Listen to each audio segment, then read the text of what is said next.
Tucker Carlson under fire.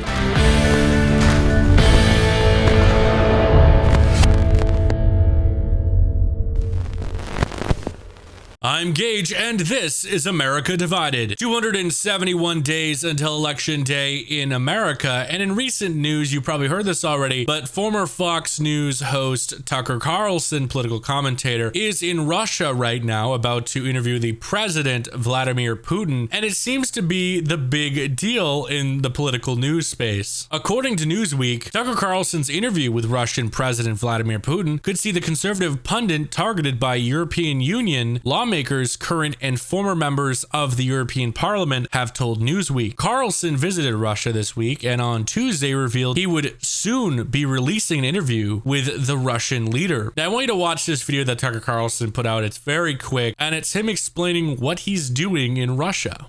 We're in Moscow tonight. We're here to interview the president of Russia, Vladimir Putin. We'll be doing that soon. There are risks to conducting an interview like this, obviously. So we thought about it carefully over many months. Here's why we're doing it. First, because it's our job. We're in journalism. Our duty is to inform people. 2 years into a war that's reshaping the entire world, most Americans are not informed. They have no real idea what's happening in this region, here in Russia or 600 miles away in Ukraine. But they should know. They're paying for much of it in ways they might not fully yet perceive. The war in Ukraine is a human disaster. It's left hundreds of thousands of people dead, an entire generation of young Ukrainians, and it's depopulated the largest country in Europe. But the long-term effects are even more profound. This war has utterly reshaped the global military and trade alliances, and the sanctions that followed have as well. And in total, they have upended the world economy. For example, since the day the war in Ukraine began, American media outlets have spoken to scores of people from Ukraine, and they've done scores of interviews with Ukrainian President Zelensky. We ourselves have put in a request for an interview with Zelensky, and we hope he accepts. But the interviews he's already done in the United States are not traditional interviews. They are fawning pep sessions specifically designed to amplify Zelensky's demand that the U.S. enter more deeply into a war in Eastern Europe and pay for it. That is not journalism. It is government propaganda. Propaganda of the ugliest kind, the kind that kills people. At the same time, our politicians and media outlets have been doing this, promoting a foreign leader like he's a new consumer brand. Not a single Western journalist has bothered to interview the president of the other country involved in this conflict, Vladimir Putin. Most Americans have no idea why Putin invaded Ukraine or what his goals are now. They've never heard his voice. That's wrong.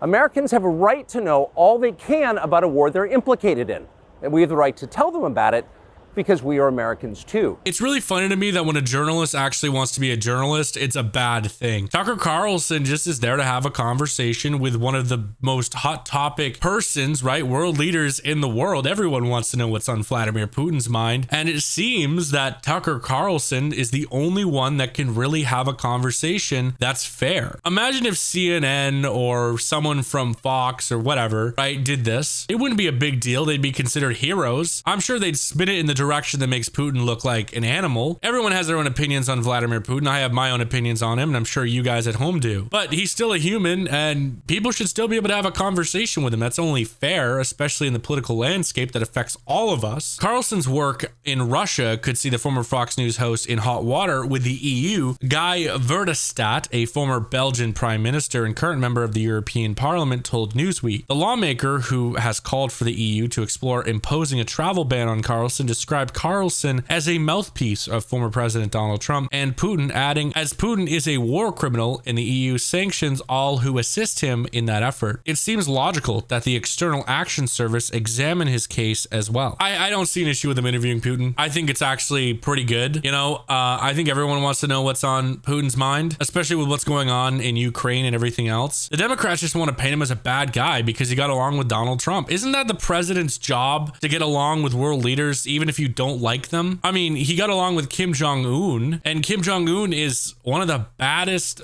dictators in the world. There's nothing wrong with getting along with a world leader. It's honestly presidential, and it really goes to show a good president when they can get along with people. That's the whole point. If they didn't get along, we'd be shooting missiles and nukes at each other. We gotta get along. We're humans. Recently, Hillary Clinton was interviewed and asked about Tucker Carlson, and she had this to say. I mean, he's like a puppy dog.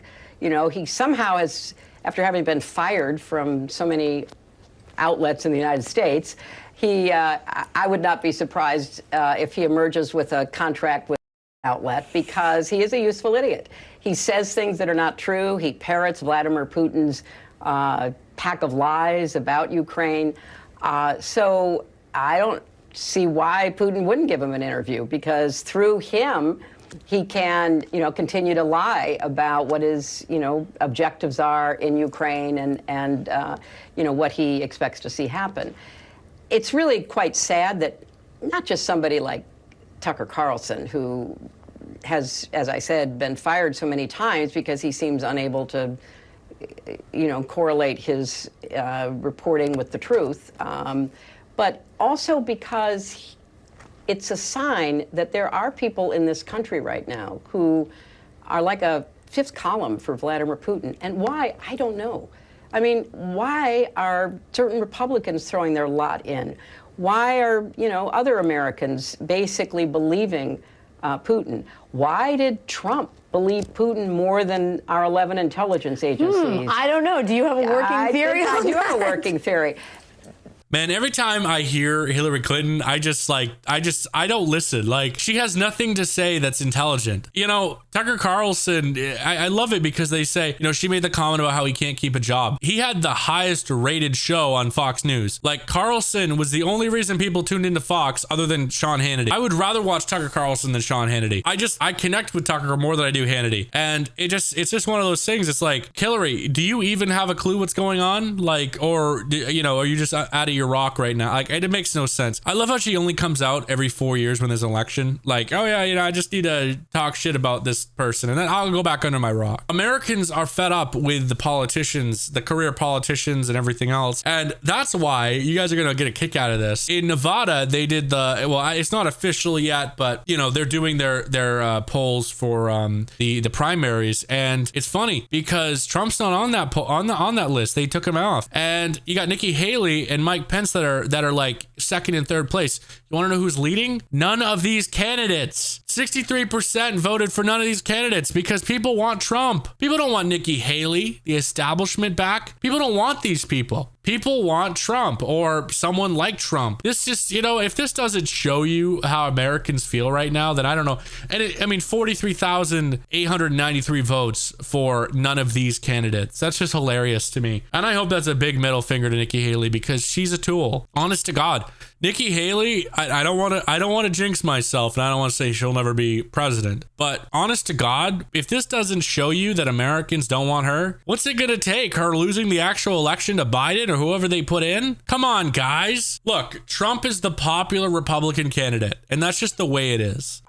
By the way, I know this got spun from Tucker Carlson to this, but it all comes together because Americans are fed up. You know why Tucker Carlson gets listened to and watched on X and all these other platforms? Because Americans believe what he says. Americans agree with what he says. It's not bullshit. There's a lot of bullshit out there. I'm sorry, but there is. And do you know who's actually telling the truth? Shows like us, Carlson, the Hodge twins, Steven Crowder, Ben Shapiro. I don't care if it's right wing. We're not bullshitting you. This is America right now. Like it or not. How do we fix it? That's the question. This election isn't going to be the only thing that fixes the world's problems or the US's problem. It's more than that. It's a movement. We have to come together and work together to figure this out. That is the only way anything's going to happen. But I'll tell you right now, and I've said this before, if an American tells me that they're better off now under Biden than they were 4 years ago, they're either dumb, stupid, or they have no idea. Yeah, maybe they're getting more handouts from the government, but they're not better off overall. People aren't making more money under Biden. It's just not happening. They want to take everything you have, and you have nothing. And if you don't believe me, just wait. Vote for Biden.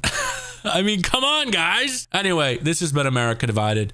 Hope you guys all enjoyed it. Don't forget to like, share, subscribe, and follow. I just want to say I apologize for the lack of uploads this week. Isaiah and I do apologize for that. Isaiah's been sick and I've just been right out straight with things. I just haven't had a chance to record. I've been having some technical issues with the editing software and everything else, but we are back. Hopefully Isaiah will be back tomorrow, and we're going to continue the daily episodes into the near future. So don't forget to like, subscribe, and do everything you can. Share this episode with everyone because it is very important. It helps us in the algorithm and it helps get the truth out to the American people. I've been Gage and I'm signing off. God bless America.